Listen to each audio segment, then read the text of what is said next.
MPSC वर जीवापाड प्रेम करणाऱ्या सर्व स्पर्धकांना माझा नमस्कार। आजचा टॉपिक आहे सनदी कायदा 1793 चार्टर ऍक्ट 1793।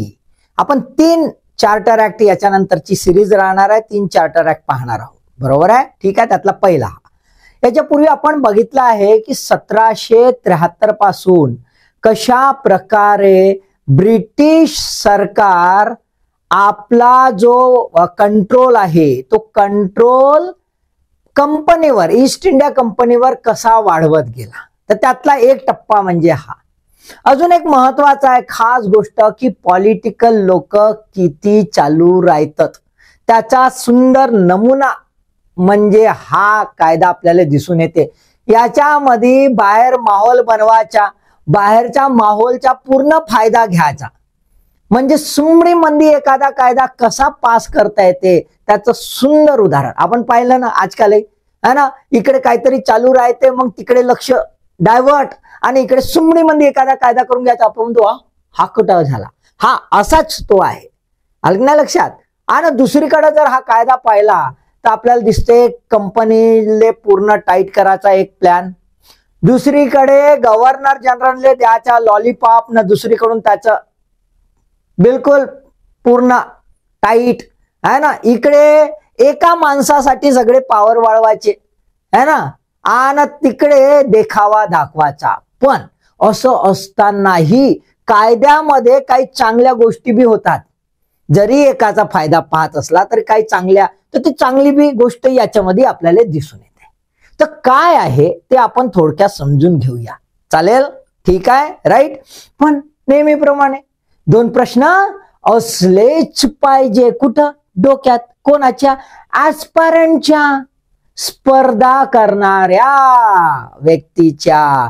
माझ्या नाही, माझी स्पर्धा संपली। चला तर ज्यांची स्पर्धा आहे त्यांनी आता 2 प्रश्न आपल्या डोक्यात फिट करावे। पहिला आहे, आपण पाहून घेऊया पहिलं काय रे भाऊ, तर सनदी कायदा 1793 अंमलात आला तेव्हा बेंगॉलच्या गव्हर्नर जनरल कोण होता रे बाबा, असा विचारलाय।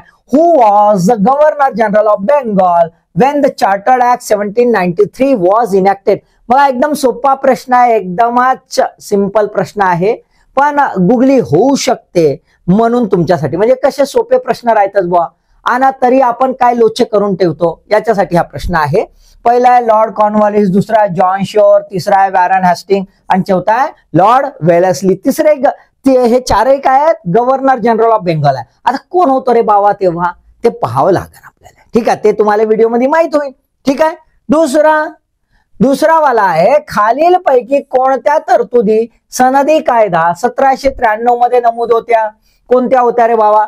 तर which of the following provisions is or are enumerated in the Charter Act 1793? तर तुमच्या जवळ 3 दिलेले आहेत, बघून घ्या तरतुदी। गव्हर्नर जनरलला कौन्सिलचा उपाध्यक्ष नेमणूक अधिकार। Governor general had power to appoint vice president of the council. असा एक अधिकार त्याला शेंबड्याला कसा दिला तर माहित नाही, दिला माहित नाही, हा ठीक आहे। दुसरा म्हणते गव्हर्नर प्रांतीय शहरात सफाई कामगार नियुक्ती अधिकार। चहा मायला हे धंदे उरले होते गव्हर्नरचे, असो तर governor had power to appoint scavengers in the presidency house. असा बी अधिकार देऊ शकतात का, कायले देतात माहित नाही, आहे का नाही माहित नाही। तिसरा, ईस्ट इंडिया कंपनीच्या अधिकाऱ्याला भारतात आयात करण्याचा अधिकार। बाबा कोणाले धंदे दिले म्हणते, officers of the East India Company had power to import in India.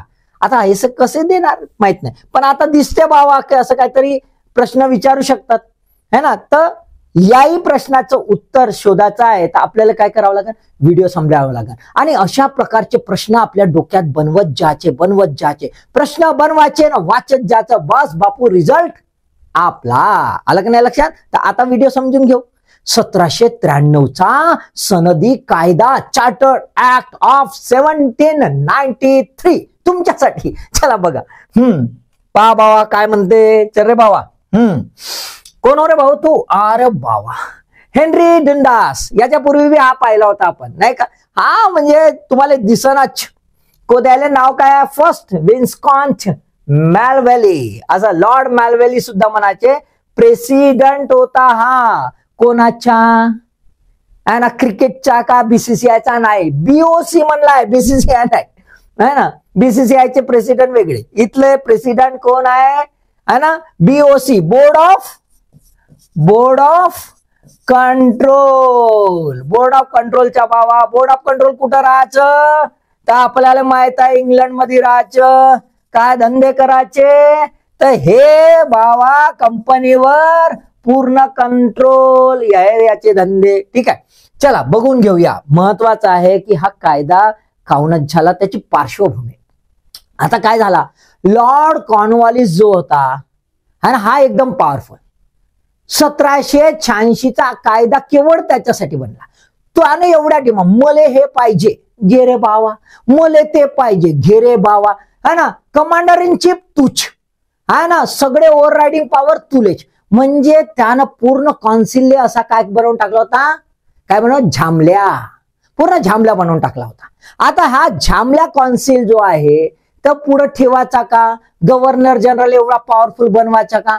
Lord कॉर्नवॉलिसचा तर टेन्युअर संपत आहे बाबा, तर याच्यावर विचार होणं आवश्यक आहे. आता याचं रिव्हिजन होणं आवश्यक आहे, कारण 1786 मध्ये गव्हर्नर जनरलने खतरनाक पॉवर दिले, तर तेवढे ठेवायचे का काय करायचे ते पण तपासणं जरुरी आहे. आणि 1784चा कायदा जो झाला होता है ना, आपल्याला माहित आहे, तर 1784चा जो कायदा झाला होता पिट्स इंडिया ऍक्ट, त्याच्यामध्ये बदल होणं आवश्यक होतं. 1786चे पॉवर पहाचे होते का बाबा, लॉर्ड कॉर्नवॉलिसला एवढे दिले आहेत तेवढे चालन का, दुसरा आला तर जमन का, असं सगळे धंदे. पहिला वाला मुद्दा, ठीक आहे, त्याची संपण्याची वेळ आली तर रिव्हिजन करणं आवश्यक आहे. Revision of act, previous act revision करणं आवश्यक आहे. दुसरं, ब्रिटिश फ्रान्स युद्धाला सुरुवात झाली होती. ब्रिटिश फ्रान्स युद्धाला सुरुवात झाल्यामुळे पूर्ण इंग्लंड जो आहे म्हणजे ब्रिटन जो आहे तो पूर्ण युरोपच्या आणि इंडियाच्या याच्यामध्ये काय झाला होता, वॉर मध्ये एकदम फिक्स झाला होता, है ना. कर्नाटिक याच्यात ज्याला आपण म्हणतो तो. आता हा फ्रेंच वॉर जो आहे हा काय झाला, कारण नेपोलियन जो आहे त्याचं क्रांती झाली. नेपोलियनचं एक्सपान्शनिस्ट पॉलिसी ज्याला म्हणतात, विस्तारीकरण करणारी जी पॉलिसी आहे, त्याच्यामुळे युरोपमध्ये खतरा मंडरायला लागला होता. आणि कोलोनायझेशनचा एक पीक पॉइंट होता. फ्रान्स मध्ये मले बाबा सगळ्यात जग मी तुम्हाला बी साफ करतो आणि त्याला बी नेपोलियनले तसाच वाटे, तर त्याची भीती होती. त्याच्या भीतीमुळे सगळं कॉन्सन्ट्रेशन कुठं है ना, ब्रिटन फ्रान्स युद्ध. सगळे लोक म्हणे बे फ्रान्स येते बे, थांब थांब थांब, नेपोलियन काही खरा नाही बाबा, है ना. तर मग सरकारनं मला पाह रे बाबा, मी पाहतो, तुम्ही मग मला म्हणायचं तू कसाच पाय. सरकारने काय म्हणतात लोक, तू कसाच पाय, आम्हाला काही नाही म्हणायचं बाबा. आणि आता काय झालं, सरकार फुल फ्री, जसं पाहिजे तसं मनमानी, है ना. त्यानंतर भारतातील वित्तीय स्थिती समाधानकारक होती म्हणे. असं प्रत्यक्ष समाधानकारक नव्हती. असा माहोल बनवले जाते ना बघा, पॉलिटिकल लोक कसे चालू राहतात. एखादा कायदा आपल्या बाजूने करायचा असेल तर माहोल बनवला, अशी बॅलन्स शीट तयार करून टाकली मस्तपैकी भारताची कंपनीकडून. बे म्हणे दे म्हणे, नाही तुले पाहतोच, आणि मस्तपैकी बनवला की भारतात तर पैसा आहे, आता काही टेन्शन नाही. कंपनी आता मस्त फायद्यात आली आहे, आता तिला नुकसान नाही. जो व्यापार होता चहाचा तर त्याचा आता टेन्शन राहिला नाही आहे. ठीक आहे, दुसरे धंदे सुरू झाले असं त्यांना सांगितलं, त्याच्यामुळे हे ठीक आहे.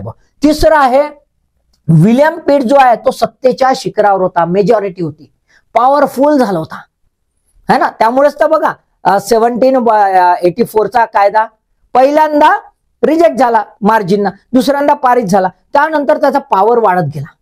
86ला तर लॉर्ड कॉर्नवॉलिस घे बापू ऐस कर, बरोबर आहे. आता अजून पॉवरफुल झाला. आता हा पॉवरफुल झाला आणि डुंडास जो होता हा त्याचा खास दोस्त है ना, आणि दोस्तीसाठी काही बी केल्या जाते. तर डुंडास म्हणे बापू मला पाहिजे कंट्रोल आणि मला करायची आहे ऐश. पिट्स काय म्हणे, करणं बे म्हणे, ऐश करणं लमच्या म्हणे, तुला का करायची आहे टेन्शन घेऊन. तो म्हणे बाबा ऐश करायचं आहे ना तर आपल्याकडे काही असा मनाचे खेळ नाही चालत म्हणे, आपल्याकडे कसं कायदा चालते म्हणे, मला कायदा बनवायचा म्हणे. थांब पिट्स म्हणे बनवणं बे म्हणे. तो म्हणे पा मी सगळी सुधारणा करतो आणि नवीन कायदा. तर बिल कोणा सादर केलं, बिल कोणा सादर केलं, ह्या डंडासनं सादर केलं. चार्टर ऍक्टचं बिल जे आहे 1793चं ते कोणा सादर केलं, डुंडासनं सादर केला आणि गंमत अशी त्या बिलाले एकही अपोजिशन झाला नाही. कसा होईल अपोजिशन, कसा होईल? कारण यांनी लोकांना म्हणलं होतं बापू तिकडून फ्रान्स येत आहे, तुम्ही सांगा. लोक म्हणते वे तुला जे करायचं ते कर, आम्हाला वाचव. मग नो पेपरबाजी, नो अपोजिशन आणि सुमडीमध्ये हा कायदा पास झाला. बघा पॉलिटिकल लोक बाहेरच्या माहोलचा आपला स्वतःच्या फायद्यासाठी कसा चान्स घेतात, त्याचं सुंदर उदाहरण. क्लिअर? लक्षात आलं? बॅकग्राऊंड तुम्हाला विचारू शकतात की काय होतं त्यावेळेस परिस्थितीत. आपल्याला वाटते सांगायचं म्हणजे लॉर्ड कॉर्नवॉलिस याची दंडीगुल होणार होती, त्याचा टेन्युअर संपणार होता. ब्रिटिश फ्रान्स युद्धाला सुरुवात झाली होती. ब्रिटिश वॉज ऑक्युपाइड है ना विथ द फ्रेंच वॉर. आणि भारतातील वित्तीय ज्याला आपण फायनान्शियल कंडिशन म्हणतो, फायनान्शियल कंडिशन एकदम मस्त झक्कास अशी होती म्हणे. आणि William Pitts was at the peak of the power, असा पॉवरफुल झाला होता आणि अशा याच्या डंडासने चान्स घेतला. क्लिअर? आता आपण पाहूया दुसरा फॅक्ट्सच्या कॉन्टेक्स्ट मध्ये. बघा कंपनी ऍक्ट याला काय म्हणतात? हा जो आहे सनदी कायदा चार्टर्ड ऍक्ट, याला दुसरं नाव आहे ईस्ट इंडिया कंपनी ऍक्ट 1793. हा कायदा, हा पण टायटल आहे. हे टायटल जे आहे याच्यात लॉंग टायटल पण आहे, तर हे लक्षात घ्यायचं, हे टायटल आणि ते टायटल. आता अंमल दिनांक, इनॅक्टमेंट, डेट ऑफ इनॅक्टमेंट 7 ऑगस्ट 1793. काय आहे? 7 ऑगस्ट 1793. पण हा कायदा रद्द झाला नंतर, हा कायदा रद्द झाला. काय? भारत सरकारचा कायदा 1915 अनुसार हा रद्द झाला. म्हणजे हा 1915 पर्यंत हा कायदा अबाधित राहिला होता. म्हणजे याच्या भरोश्यावर काम ब्रिटनचं भारतामध्ये चालत होता. आता बघा एक महत्वाचा आहे, कारण की आपल्याला पहिला प्रश्न दिलेला होता की कोण होता रे बाबा तेव्हा, तर लॉर्ड कॉर्नवॉलिसचा टेन्युअर लक्षात घ्या. हा होता 12 सप्टेंबर 1786 ते 28 ऑक्टोबर 1793. आणि केव्हा इनॅक्ट झाला? ऑगस्ट मध्ये. लक्षात आलं का? है ना? तर म्हणजे लॉर्ड कॉर्नवॉलिस भाऊ जात होता तेव्हाच हा झाला. जॉन शोर जो आहे, म्हणजे त्याने सांगितलं सांग लॉर्ड कॉर्नवॉलिसला, बापू तू जात आहेस आता, तर तुझे पावर तर आम्ही जुगाड जमवू शकतो ना. म्हणे जम्मा ना बे म्हणे, आता मला का करायचं आहे ना. तर जॉन शोर त्याच्यानंतर आला 28 ऑक्टोबर 1793 आणि 18 मार्च 1798 पर्यंत तो राहिला. आता जॉन शोर म्हणे पा रे बाबा तुम्ही लॉर्ड कॉर्नवॉलिसले तर मस्त मजा मारू दिली, आता लमचमा तुम्ही काढता, तर माई थोडीशी तर सोय करा. तर ते म्हणे ठीक आहे बे म्हणे, तुझी सोय थोडीशी ना आमची सोय थोडीशी. असा डुंडास आणि जॉन शोर मध्ये काहीतरी जुगाड जमला असं. तर म्हणून जॉन शोर येण्याच्या पूर्वी हा कायदा अंमलात आलेला दिसतो. आमचा जॉन शोर हा कॉर्नवॉलिस भाऊ, हा जो आहे कॉर्नवॉलिस भाऊ. आता हा जो कायदा आहे, एक क्रिटिक्स आहे याच्यावर की हा कायदा केवळ कन्सॉलिडेशनचा कायदा होता, केवळ रिव्हिविंग ऍक्ट होता. याच्यावर खऱ्या अर्थानं प्रत्यक्षात असं काहीच झालं नाही. 1773 पासूनचे जे कायदे झालेत महत्वाचे, त्या कायद्याचं एकत्रीकरण करण्यात आलं आणि त्या कायद्यामध्ये हलके फुलके बदल करण्यात आले है ना, छोटे तेवढे बदल करण्यात आले. बाकी असं काही मोठी गोष्ट घडलेली नाही. असं असताना सुद्धा काही गोष्टी फार छान घडल्या.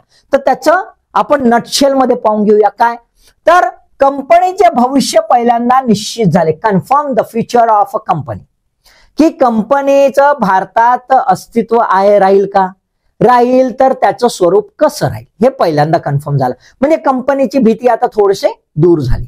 दुसरं आहे गव्हर्नर जनरलचे सबळीकरण निश्चित झाले. Empowerment of governor general confirmed. म्हणजे आपल्याला असं दिसतं गव्हर्नर जनरल एकाकडे जरी आपल्याला वाटतंय की कॉर्नवॉलिस नंतर पॉवर काढण्याचा प्रयत्न केला, पण त्याला दुसऱ्या अँगलनी कसं स्ट्रॉंग करता येईल याचा प्रयत्न करण्यात आला. याचाच अर्थ की ऍडमिनिस्ट्रेटिव्ह पॉवर जो आहे तो कंपनीवर कसा मजबूत राहील याचा प्रयत्न करण्यात आला. त्याच्यानंतर नागरी कायदा संकल्पना स्थापित झाली. Establishment of the civil law हा कॉन्सेप्ट पहिल्यांदाच या कायद्यामधून आपल्याला दिसून येतो, प्रथमताच आपण बघतो. आणि म्हणूनच आपण दुसऱ्या दृष्टिकोनातून म्हणतोय की चार्टर्ड ऍक्ट 1793 हा एक प्रकारचा काय mother of a civil law in India. ते कसं ते पण बघूया.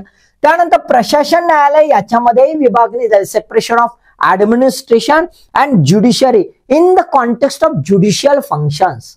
न्यायिक जे कार्य आहे त्याच्यामध्ये प्रशासनाने खरंच करावं का ते कार्य, म्हणजे ते पण आपल्याला इथून दिसत आहे. ठीक आहे. त्यानंतर कौन्सिलची पुनर्रचना, रिस्ट्रक्चरिंग ऑफ कौन्सिल पण करण्यात आली, कारण की हे याच्याशी संबंधित आहे गव्हर्नर जनरलशी, म्हणून ते करणं आवश्यक होतं. त्यानंतर प्रांतीय सुशासन, प्रेसिडेन्सीज मधलं जे गुड गव्हर्नमेंट आहे ते पण त्याच्यावर पण फोकस केला. याचा अर्थ गव्हर्नरच्या कॉन्टेक्स्ट मध्ये सुद्धा काहीतरी आपल्याला अधिकार बहाल केलेले दिसून येतात. त्यानंतर नागरी सेवा सुधारणा करण्यात आली, सिव्हिल सर्व्हिस रिफॉर्म करण्यात आले. म्हणजे कंपनीमध्ये जे अधिकारी होते त्या अधिकाऱ्यांच्या बाबतीमध्ये त्यांची स्थिती कशी राहील याच्यावरही या कायद्यामध्ये फोकस करण्यात आला. म्हणजे वरवर जरी म्हणत असलो आपण, it was मिअर a consolidation act है ना, केवळ दृढीकरणाचा एक कायदा होता, रिव्हिविंग ऍक्ट होता, केवळ छोटे मोठे तडजोड करण्यात आली. परंतु जर आपण त्याचं प्रॉपर विश्लेषण केलं तर 1793 चा chartered act was one of the milestone, अत्यंत महत्वाचा आपल्याला दिसतोय पर्टिक्युलरली या कॉन्टेक्स्ट मध्ये, कारण की यातूनच आपल्याला भारतीय संविधानाच्या उत्क्रांतीच्या प्रणालीमध्ये, प्रक्रियेमध्ये हा टप्पा अत्यंत महत्वाचा दिसून येतो. आलं लक्षात? ठीक आहे. आता आपण एक एक समजून घेऊया. पहिल्यांदा तर भाऊ deal deal deal deal deal कंपनीची स्थिती कशी राहील? तर पहिल्यांदा भारतातील ब्रिटिश भूप्रदेशावर ब्रिटिश शासनाच्या वतीनं राज्य, तर पहिले जे 84 पासून म्हणायला लागले ब्रिटिश पोझिशन्स इन इंडिया असं म्हणायला लागले, टेरिटोरियल पोझिशन असं डिक्लेअर झालं होतं, ते आता कंटिन्यू राहिलं. म्हणजेच काय है ना, म्हणजे इंग्रजी company rule over the British territories in India on behalf of the British government. What it means, याचा अर्थ काय? याचा अर्थ असा की कंपनी जी आहे आता ती कंपनी विश्वस्त झाली आहे. कंपनी ही ओनर नाही आहे. भारतातील ब्रिटिशांची जे भूप्रदेश होते ते ज्यांनी काबीज केले, ज्याच्यावर ते राज्य करायचे, ते कंपनी आधी राज्य करायचे असं होतं. 84च्या कायद्यानंतर ते रद्द करण्यात आलं. ते आता अजूनही आपल्याला कंटिन्यू दिसतंय की बाबा ब्रिटिश पोझिशन्स आहे, कंपनी पोझिशन्स नाही. कंपनी जे काम करते ते ब्रिटिश सरकारच्या वतीनं करतय. दॅट मीन्स अ ट्रस्टी आहे ही. ठीक आहे. दुसरं असं की कंपनीचं मूळ काम काय होतं? व्यापार करणे. नंतर ते हळूहळू टेरिटोरियल ऑक्युपेशन करायला लागली. तर इथे आपल्याला दिसतं त्याचं मूळ जे आहे काम ते निरंतर ठेवलं. 20 वर्षाकरता भारतातील व्यापारावर मक्तेदारी, आणि कुठले? भारतातील, शब्द लक्षात घ्या, भारतातील. ईस्ट आशियन शब्द आहे का? नाही. इथे काय म्हटलंय? भारतातील व्यापारावर मक्तेदारी राहणार. Trade monopoly for the next 20 years over the India. भारताशी जो व्यापार होईल, आयात निर्यात होईल, त्याच्याशी संबंधित राहील. मग भारताशी आयात निर्यात होईल म्हणजेच काय? तर भारताचा इतर देशांशी जो व्यापार होत होता कंपनीचा, त्याच्यावर कंपनीचे मोनोपोली राहील.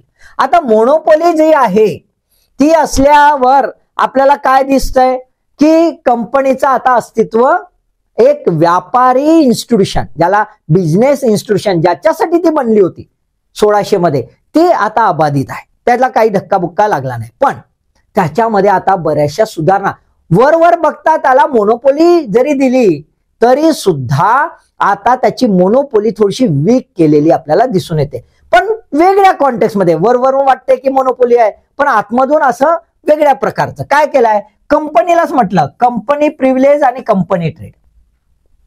कंपनीला एक अधिकार दिले. कोणते अधिकार दिले? की बाबा तुझ्या वतीनं तू ज्याला सब कॉन्ट्रॅक्टशिप नाही का, तू हे धंदे दुसऱ्याला देऊ शकते, बिलकुल तसाच.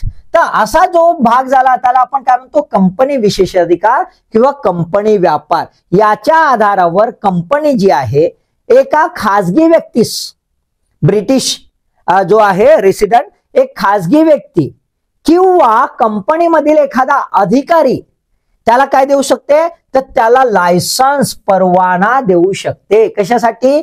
व्यापार करण्यासाठी. म्हणजे आता कंपनी काय झाली? कंपनी ही बिझनेस एजंट झाली, ऑथराइज्ड. आणि ऑथराइज एजंट झाल्यामुळे ती परवाना देऊ शकते, म्हणजे परवान्याचे ते पैसे घेऊ शकते, कमवू शकते, बसल्या बसल्या गल्ला भरू शकते. पण दुसरीकडे त्याच्या वतीनं दुसरे धंदे करायची मोकळीक मिळाली. म्हणजेच आपल्याला असं दिसतंय की भारतामधील व्यापार वर जरी एका बाजूने मक्तेदारी कंपनीची होती तरी दुसऱ्या बाजूने व्यापार कंपनीच्याच माध्यमातून थोडासा मुक्त करण्यात आला है ना. मग ब्रिटिश नागरिकास भारतात निर्यात करण्याची परवानगी है ना. British subjects allowed to export in India आणि कंपनी अधिकाऱ्यास कंपनीच्या जहाजातून आयात करण्याची परवानगी.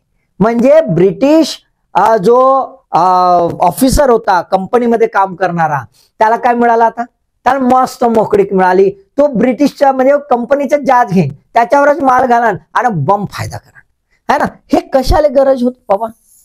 तर आपल्याला दिसतंय ह्या वेळामध्ये हा असा पिरियड होता ज्याच्यामध्ये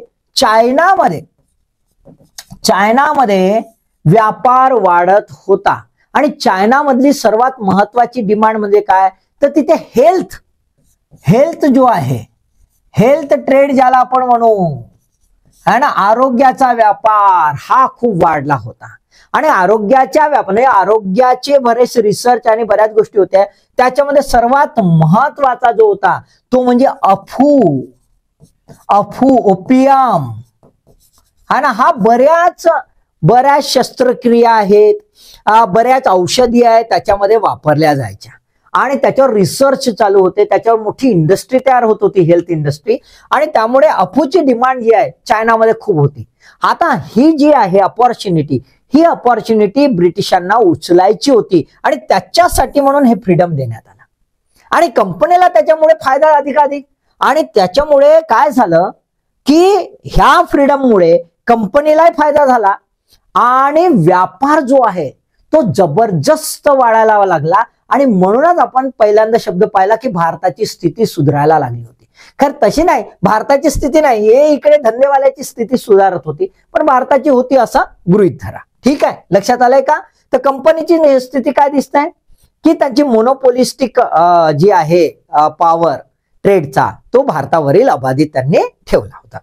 केव्हा, किती वर्षासाठी तर 20 वर्षासाठी. आता कंपनीचा 20 वर्षासाठी मोनोपोली दिली.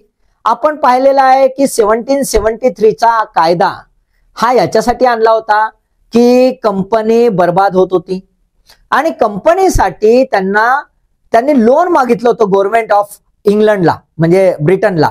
आणि ब्रिटनने ते लोन दिलं होतं, बँक ऑफ इंग्लंडने लोन दिलं होतं. मग ही लोनची परतफेड होणं आवश्यक आहे. सोबतच उत्पन्न वाढत आहे तर ही कंपनी आहे, कंपनीला सरकारला डिव्हिडंड देणं सुद्धा आवश्यक आहे कारण की ही सरकारच्या वतीनंच कंपनी काम करत होती. आणि अशा याच्यामध्ये आता जेव्हा उत्पन्न वाढलंय तर कंपनीकडून अधिकाधिक रेव्हेन्यू कसा घेता येईल याची तरतूद या कायद्यात करण्यात आली. ते म्हणजे कंपनी लाभांश 8 वरून 10 वर नेण्यात आला है ना. कंपनीकडून वसुली जास्त झाली, 8 वरून 10 नेण्यात आला. सर्व खर्च वजातीनंतर कंपनीस भारतीय महसुलीमधून वार्षिक पाऊंड 5 लाख ब्रिटिश शासनात देणं बंधनकारक झालं. कशासाठी, कारण की लोन घेतलं होतं. मग लोन घेतलं होतं त्याची परतफेडी पोटी है ना, रिडम्पशन ऑफ लोन है ना. लोन परत करायचा आहे ना भावा, तर ते परत कोण करा, याने म्हणून घेतलं बाबा तुझा सर्व खर्च. म्हणजे हा कशातून आहे, नेट प्रॉफिट. कशातून आहे, नेट प्रॉफिट ऑफ कंपनी. कंपनीचा नेट प्रॉफिट राहील त्याच्यातून 5 लाख ब्रिटिश शासनात देण्यात यावा. त्याच्यानंतर ब्रिटिश राजाचा भारतातील सैनिकी खर्च कंपनीकडून वसूल करावा. बघा कसा गेम आहे, आलं का नाही लक्षात. मग ब्रिटिश राजाचा भारतीय सैनिक म्हणजे भारतामध्ये जेवढे आर्मी फोर्स यूज करेल किंग ऑफ द ब्रिटन तो सगळा. आता किंग ऑफ ब्रिटन म्हणजे किंग ऑफ ब्रिटनच्या वतीनं ब्रिटिश सरकार. बम आपले गेम डुंडास होता त्याच्यामध्ये, स्वतःचा जुगार जमवाले. King's troop maintenance expenditure in India should pay by the company.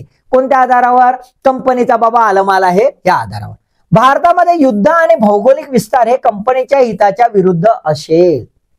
बघा हा कायदा क्लिअर करतो what is the core function of a company. कंपनीचं मूळ काम काय, कुठल्या उद्देशाने बनवली, तर हा व्यापारासाठी बनवली, हे युद्धासाठी बनवली नाही.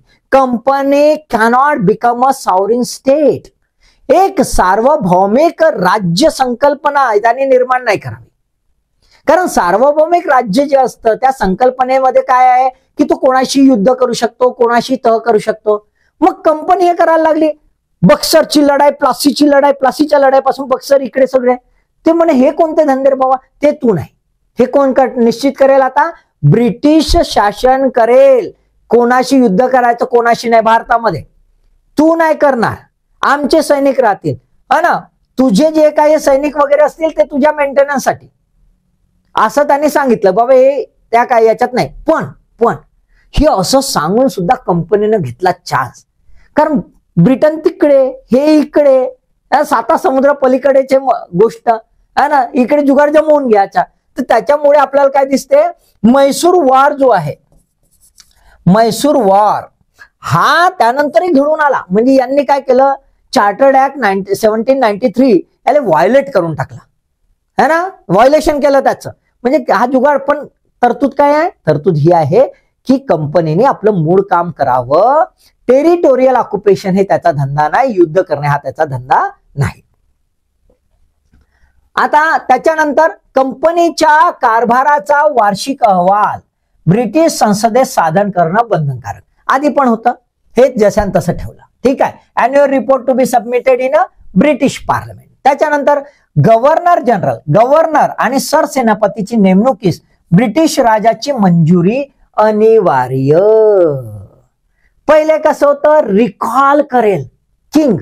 कसं होतं, किंग रिकॉल करेल, तुम्ही नेमणूक कराल अमचानवा, मी रिकॉल करेन, मी बोलवीन. इथं काय म्हणते, हा तुम्ही जेव्हा नेमणूक कराल ना तर माझे अप्रुव्हल घ्या रे बाबा म्हणते. आता याचे अप्रुव्हल घ्यायचं तर डायरेक्ट अपॉइंटमेंट कोण करत आहे? किंगच करत आहे. मग किंग म्हणजे कोण? तर ब्रिटिश सरकारच करत आहे असं आपल्याला दिसून येते. म्हणजेच काय, हा कोर्ट ऑफ डायरेक्टरचा जो पॉवर आहे तो ढिशक्याम झाला, खत्तम झाला. बिचारा कोर्ट ऑफ डायरेक्टरला आता काहीच राहिलं नाही, है ना.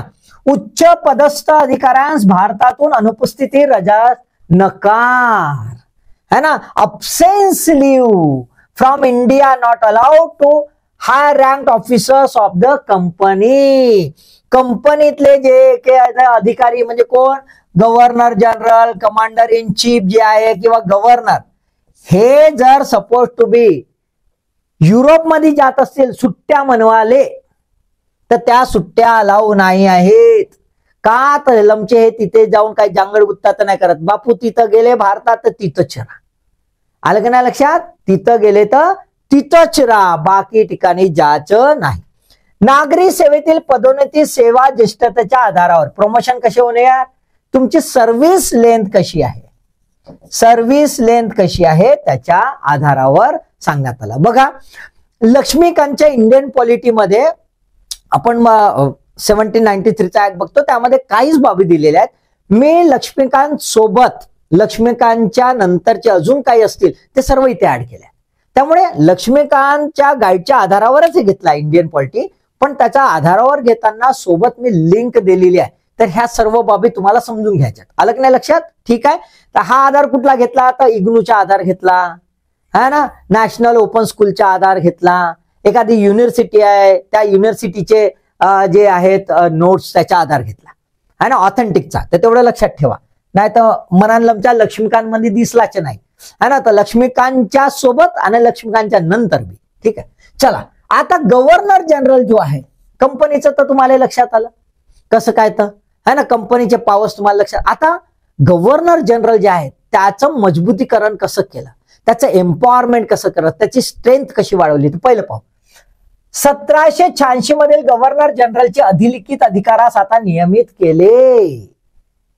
काय होतं, लॉर्ड कॉर्नवॉलिसनं म्हणलं होतं मला over riding power over the council, कॉन्सिलवरील अधिकारावर अधिलिखित अधिकार देऊन टाका म्हणे. मला देऊन टाकले बाबा 86 मध्ये. ते आता कंटिन्यू केले. खूप खूप महत्वाचं आहे, कंटिन्यू केले. याचा अर्थ आता कॉन्सिल काय झाली, कॉन्सिल केवळ ऍडवायझरी होऊन गेली.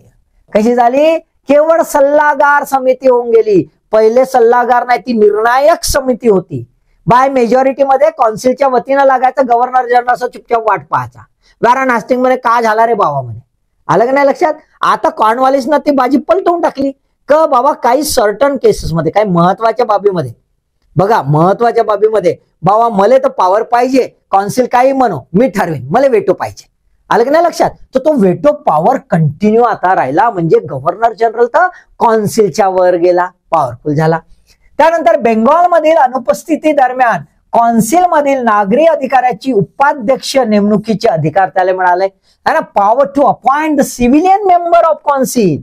सिव्हिलियन मेंबर शब्द वापरला, कमांडर इन चीफ नाही बापू, सरसेनापती तिकडे हो, नाही तर तो काय डिस्काउंट करण काही खरं नाही. As the vice president during the absence in the Bengal. म्हणजे गव्हर्नर जनरल कुठं फिरायला गेला तर तुम्ही म्हणा सर कंपनीच्या याच्यात तर म्हणलाय की अब्सेन्स लिव्ह अलाव नाही. नाही नाही, गव्हर्नर जनरलच्या अंडरमध्ये कोण? तर बॉम्बे प्रेसिडेन्सी आणि मद्रास प्रेसिडेन्सी. तर तिथं फिरायला जावं लागल, टूर करावं लागल. तर तो टूरवर गेला. आता टूरवर गेला तर आपला विमानासारखा आला ना गेला एका दिवसा, असं आहे का? नाही तर VC बसली तर व्हिडिओ कॉन्फरन्स, तसा आहे का? तसा नव्हता बाबा. चला बाबा टकडक टकडक टकडक टकडक, रेल्वे पूर्ण नव्हती. मग अशा याच्यामध्ये आपल्याला कसं दिसत है ना? तर तू चाललाच आहे तर त्याला बरेच महिने जात होते. एवढ्या महिन्यात तिकडे जांगडगुत्ता झाला असेल तर त्याचा विश्वासू जो आहे त्याच्या वतीनं तो व्हाईस प्रेसिडेंट म्हणून त्याची नेमणूक व्हायची कौन्सिल मध्ये. म्हणजे काय झालं? मग जमला रे बाबा, त्याच्या वतीने तो काम करत. तर त्याचा खासम खास त्याचा चेला म्हणतो है ना, त्याचा एजंट, असा एजंट त्याला बनवायचा अधिकार मिळाला. म्हणजे पॉवर आता कोणाच्या हातात राहिला? गव्हर्नर जनरलच्या हातात पूर्णपणेच राहिला. ठीक आहे.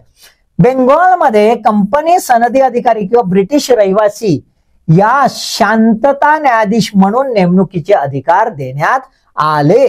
Power to appoint justice of peace, लक्षात घ्या, justice of peace in Bengal for among the company covenanted servant और a British इनहॅबिटंट्स.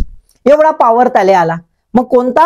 Justice of piece. म्हणजे एखादी भांडण तंटा काही होत असेल तर त्याचा न्याय निवाडा जो आहे बेंगॉल मधल्या याच्यात, तो अधिकाऱ्याला मिळाला. म्हणजे काय आहे? आता जुगाड कुठले जमले तर भांडण तंटाचे किस जुगाड आता गव्हर्नर जनरल जमवू शकत होता, कारण त्याचा माणूस त्यानं अपॉइंट केला, त्याचा माणूस. ठीक आहे. त्यानंतर मद्रास व बॉम्बे प्रांतावरील नियंत्रण अधिकार त्याचे मजबूत करण्यात आले. है ना? नियंत्रण अधिकार काय करण्यात आले? त्याचे मजबूत करण्यात आले. मजबूत करण्यात आले म्हणजे कसं? तर गव्हर्नर जनरल, लक्षात घ्या, गव्हर्नर जनरल जर सपोज टू बी मद्रास प्रेसिडेन्सीला गेला तर तिथं गेल्यावर तिथला जो गव्हर्नर आहे तो घरी जाऊन बसे. तुम्ही म्हणा घरी जाऊन बसे म्हणजे याचा अर्थ असा की याला कोणते काम नव्हते राहत. हा गव्हर्नर जनरलच गव्हर्नरचे सगळे अधिकार वापरे. म्हणजे जेव्हा जेव्हापर्यंत गव्हर्नर जनरल हा मद्रास प्रेसिडेन्सी मध्ये असन किंवा बॉम्बे प्रेसिडेन्सी मध्ये असन तर त्या वेळेला गव्हर्नरला अधिकार राहत नव्हते. सर्व अधिकार कोणाकडे केंद्रित व्हायचे? गव्हर्नर जनरलकडे. एवढा मोठा पॉवर, म्हणजे फुल कंट्रोलिंग पॉवर. आणि ते जेवढे काही गव्हर्नर आपले कायदे बनवायचे, नियम बनवायचे, ते कोणाकडून ऑथराईज करणार? आता गव्हर्नर जनरल, म्हणजे कौन्सिल मध्ये करणार. कौन्सिलवर कोणाचा अधिकार आहे? गव्हर्नर जनरलचा. म्हणजे अल्टिमेटली गव्हर्नर जनरल पॉवरफुल झाला. आता हे जे आहेत म्हणजे गव्हर्नरचे जेवढे कायदे नियम बनवले आहेत त्याला ऑथराईज करायचे अधिकार. आणि जेव्हा तू तिथं जाईन टूरवर तेव्हा गव्हर्नर जनरल घरी जाऊन झोपायचे अधिकार. म्हणजे जा रे बाबा तू झोपून जा घरी, याच्या नाही बापू, मी जोपर्यंत मी तुझ्या खुर्चीवर बसेल. इतके मोठे पॉवर आपल्याला गव्हर्नर जनरलला दिसून येतात. म्हणजेच काय? लॉर्ड कॉर्नवॉलिसने जे चित्र बदलवून टाकलं होतं गव्हर्नर जनरलच्या पॉवरचं, ते आता जबरदस्त याच्यात कंटिन्युएशन झाला आणि जबरदस्त पॉवर गव्हर्नर जनरलला मिळाले. जॉन शॉर तर म्हणे बाबा माय लॉटरी उघडली आहे की नाही, राईट. चला मग आता board of control, governor general तो खुश झाला, जॉन शोर. अबे जॉन शोर तो खुश झाला, पण इकडे डुंडास तो भी तो भारी आहे. बोर्ड ऑफ कंट्रोल ते धंदे कायले करते हेच. आता बोर्ड ऑफ कंट्रोलने काय म्हणायला लागले? गृह शासन, होम गव्हर्नमेंट. आता तुम्हाला माहित आहे होम डिपार्टमेंट ज्याच्याकडे राहते तो कसा राहते बाबा, है ना. आता लक्षात घ्या, आता पूर्ण बाबा काय तर सगळा अधिकार, पूर्ण सुपरवायझरी पॉवर, फुल कंट्रोलिंग पॉवर कोणाला गेले? Board of कंट्रोलले. टायटलच बनवून टाकलं होम गव्हर्नमेंट. म्हणजे भारताचं सरकार एक वेगळंच, बोर्ड ऑफ कंट्रोलच एकदम ऑटोनॉमस बॉडीच होऊन गेली. भारत म्हणजे त्याचंच झालं. आता बघा म्हणजे आणि त्याचा प्रेसिडेंट कोण? बिंदास ऐश करत होता. बोर्ड ऑफ कंट्रोल आणि कर्मचारी याचा खर्च आता भारतीय महसुलातून. बघा डुंडासनं आपली सोय लावून गेली. काय होत होतं? ब्रिटिश पार्लमेंट मधून द्यायचं तर त्यांनी लिमिट होती. या लिमिटच्या वर तुम्हाला खर्च करता येत नाही. आता हा भारतीय महसुलातून करायचा आहे तर लिमिटच नाही राहील. जो खर्च झाला तो द्यावा लागेल बाबा. बरोबर आहे. म्हणजे अनलिमिटेड खर्च डुंडास फुल ऐश करू शकत होता. Expenditure from the Indian revenues. त्यानंतर बोर्ड ऑफ कंट्रोलतील 2 कनिष्ठ सदस्य प्रिव्ही कॉन्सिलर्स असणे बंधनकारक नाही, हे बी सोय केलं त्यानं. आता प्रिव्ही कॉन्सिलर्स नाही पाहिजे म्हणे. प्रिव्ही कॉन्सिलर्सची संख्या कमी झाली म्हणजे डुंडासचा पॉवर वाढला. ना 2 junior members no longer required to be of privy councillors. Privy कॉन्सिलचा पॉवर कमी, कारण प्रिव्ही कॉन्सिलर तिथले नोबल्स, त्यांचे पॉवर कमी करून टाकले. त्यांचे पॉवर कमी झाले तर आपोआप बोर्ड ऑफ कंट्रोल पॉवरफुल झाला स्वतः. एकूण सदस्य संख्या 5 वर आली, सदस्य संख्या कमी केली म्हणजे प्रेसिडेंटने आपला पॉवर वाढवला. लक्षात आलंय? बघा बोर्ड ऑफ कंट्रोलचे जे पॉवर्स बदलले कोणासाठी आहे? एकट्या डुंडासाठी बदललेले दिसतात. आता जसं बोर्ड ऑफ कंट्रोल आहे तसंच गव्हर्नर जनरलची कौन्सिल आणि गव्हर्नरची कौन्सिल, बेंगॉलचा गव्हर्नर जनरल आणि बॉम्बे आणि मद्रास प्रेसिडेन्सीचे गव्हर्नर, या दोघांची कौन्सिल होती. तर त्या कौन्सिल मधले काय बदल? तर बदल हे झाले की सदस्य संख्या 3 माहित आहे आम्हाला. सदस्य पात्रता काय ते निश्चित केली. आता सदस्य पात्रता म्हणजे नेमणुकीच्या वेळी त्याचं भारतामधील वास्तव्य किती वर्षाचं असलं पाहिजे? 12 वर्षाचं असलं पाहिजे. कशासाठी? तर त्याला भारतीय परिस्थितीचा दांडगा अनुभव असणं आवश्यक आहे. दी मेंबर मस्ट हॅव है ना well versed about the ground reality of the India असं माहित असणार. Therefore, at time of appointment should be resident of India for at least 12 years. अजून एक गव्हर्नर जनरलचा पॉवर वाढवला कौन्सिल मध्ये है ना. पण जसं आता म्हटलं होतं कॉर्नवॉलिसनं का बाबा मला कमांडर इन चीफचा पॉवर द्या, मग त्यामुळे एक सेंट्रलायझेशन पॉवर झाला होता तो तिथं आता राहिला नाही. सरसेनापती कोर्ट ऑफ डायरेक्टरने नेमणूक न केल्यास सभासद नसेल. म्हणजेच काय? तर कमांडर इन चीफ जो आहे, सरसेनापती म्हणजे कमांडर इन चीफ जो आहे त्याची विशेष करून कोर्ट ऑफ डायरेक्टरने नेमणूक करावी तरच तो कौन्सिलचा सदस्य राहील, अदरवाईज सदस्य राहणार नाही. म्हणजेच काय? आता कमांडर इन चीफ हा कौन्सिल मध्ये असणं नसणं कोणाच्या अखत्यारीत राहिलं? हे कोर्ट ऑफ डायरेक्टरच्या अखत्यारीत राहिलं. आलं की नाही लक्षात? ठीक आहे. आता आपण बघूया की division separation of power. Separation of power ही प्रक्रिया आपल्याला निरंतर होताना दिसते. 1784 नंतर आपल्याला दिसतेच. तर इथे महसूल प्रशासन आणि न्यायिक बाबीचं विभाजन करण्यात आले. कशातील? महसूल प्रशासनातील. यामध्ये ज्युडिशियली ऍडमिनिस्ट्रेशन वेगळं असं नाही. याच्यामध्ये प्रशासनामध्ये ऍडमिनिस्ट्रेटिव्ह बाबी होत्या, प्रशासकीय बाबी होत्या आणि न्यायिक बाबी होत्या. आता जसं आपण बघतो मॅट वगैरे कॅट वगैरे बघतो, ट्रिब्युनल्स बघतो, तर तसे ट्रिब्युनलचे अधिकार जे आहे कॉसाय ज्युडिशियल पॉवर ज्याला आपण म्हणतो ते प्रशासनाला होते, रेव्हेन्यू पॉवर्स होते. तर आताही बघा कलेक्टर पण न्याय देतो है ना कुठले ज्युरिडिक्शन मध्ये, ते अधिकार जे होते ते काढून घेण्यात आले है ना. Separation of revenue administration and judicial functions. त्यामुळे माल अदालत जे आहे म्हणजे ज्याला आपण महसुली न्यायालय म्हणतो, रेव्हेन्यू कोर्ट्स, ते आता रद्द झाले. याचा अर्थ रेव्हेन्यू कोर्टचे जेवढे पॉवर आहे ते कोणाला गेले? आता कोर्टाला गेले. नियमित कोर्टाला ते अधिकार चालले गेले. आणि प्रशासन जे आहे रेव्हेन्यू ऍडमिनिस्ट्रेशन त्याला केवळ प्रशासकीय कामच राहिले, म्हणजे त्याची आता पॉवर्स कमी झालेत. ठीक आहे, राईट. सर्वोच्च न्यायालयाचे नौदल न्यायिक अधिकार मात्र त्याच्या क्षेत्राचा विस्तार करण्यात आला, ज्याला ऍडमिरॅलिटी पॉवर म्हणतात. म्हणजे नौदल सैनिकांविषयी काही जर लवाद असतील, काही जर जजमेंट असतील तर ते देण्याचे अधिकार. ते आधी टेरिटोरियल वॉटर म्हणजे किनारपट्टीवरील झगडे हे होते. पण आता कुठे? तर ते हाय सी, मुक्त समुद्रीय बाबी, हाय सी जे आहे, हाय सी वरीलही अधिकार आले. आपण बघतोय ना आता ऍडमिरॅलिटी पॉवरचं ज्युरिडिक्शन प्रत्येक देशाच्या कोर्टाला त्याच्या टेरिटोरियल वॉटर मध्येच असते. म्हणजे असा जर भारत असा असा है ना, ते इथपर्यंत 200 किलोमीटर इथे जो आहे समुद्र, मुक्त समुद्र, त्याचे अधिकार नसतात. परंतु आता मात्र supreme supreme court of Bengal जो होता त्याला अधिकार ह्या सुद्धा देण्यात आले. म्हणजे जेवढे काही आता झगडे होतील समुद्रावरचे ते सगळे झगडे इथे आता त्याचे लवाद होणार. म्हणजे आपल्याला काय दिसतंय, सर्वोच्च न्यायालयाचा पॉवर वाढवला गेला. आता आपण बघूया की एक महत्वाचं जे म्हणजे काय तर रेग्युलर कोड जो आहे, मानक संहिता, रेग्युलर कोड पहिल्यांदाच एस्टॅब्लिश झाला आणि म्हणूनच चार्टर ऍक्ट 1793 याला काय म्हणतात, सिव्हिल लॉ, भारतातील सिव्हिल लॉची जननी म्हटल्या जाते. काय केलं, बेंगॉलमधील आंतरिक शासनाकरिता नियमने निर्माण करण्याचे अधिकार निश्चित करण्यात आले. त्या कायद्याने सांगितले काय की बाबा तुम्ही इंटरनल गव्हर्नमेंटसाठी जेवढे कायदे आहेत ते कायदे इनॅक्ट करा, लिखित स्वरूपात असले पाहिजे.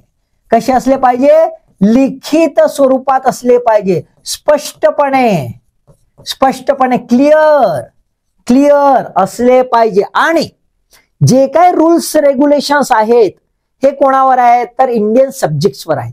आणि जे काही प्रॉब्लेम्स असतात, पर्सनल प्रॉब्लेम्स आहेत, त्यांचे अधिकार आहेत याच्यावर आहेत. तर ते जे आहेत ते सामान्य जनतेला कळले पण पाहिजे ना, की नुसते कायदे बनवले झाले आणि जुगाड जमवला, तसं नाही. आधी नाही का असं लिहिल्या जाते. म्हणजे जसं आपण बघितलेलं आहे की प्राचीन भारतामध्ये जेवढे काही महाकाव्ये किंवा कुठले नियम जे आहेत ते सगळे संस्कृत मध्ये लिहिले जाते आणि सामान्य जनतेला काहीच कळत नव्हतं.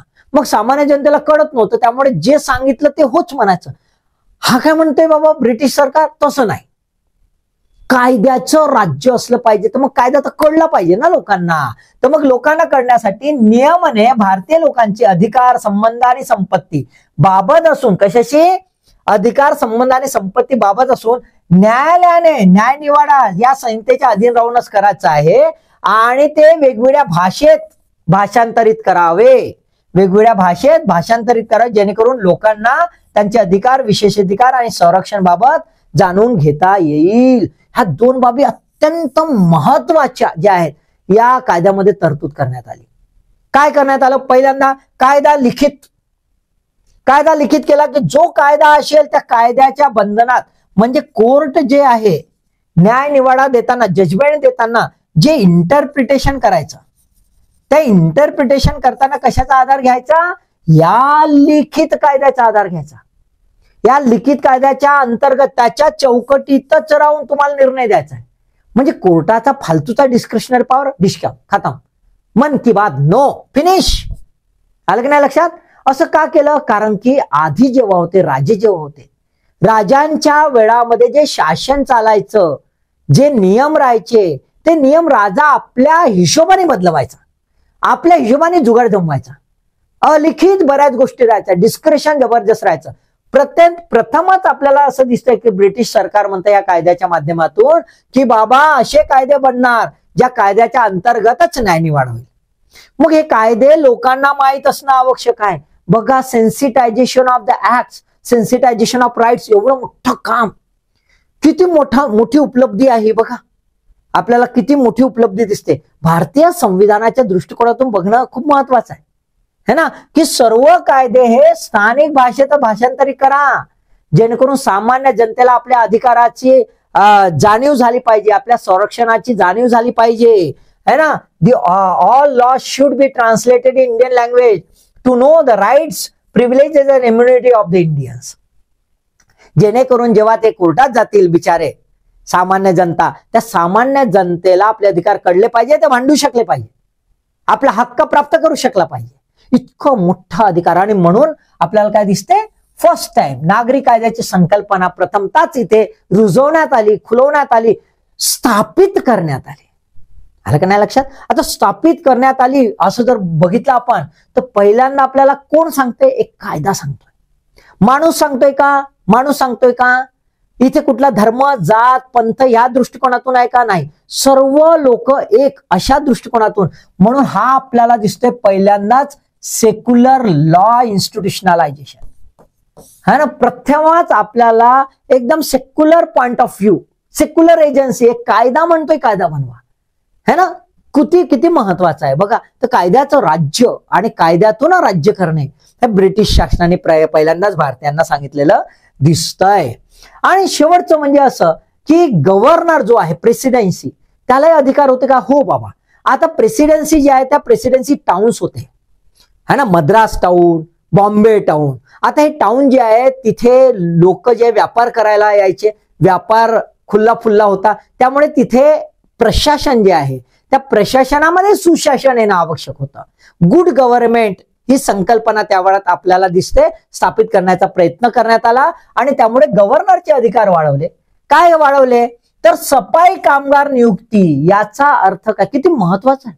सफाई कामगार नियुक्ती, appointment of scavengers in the presidency town.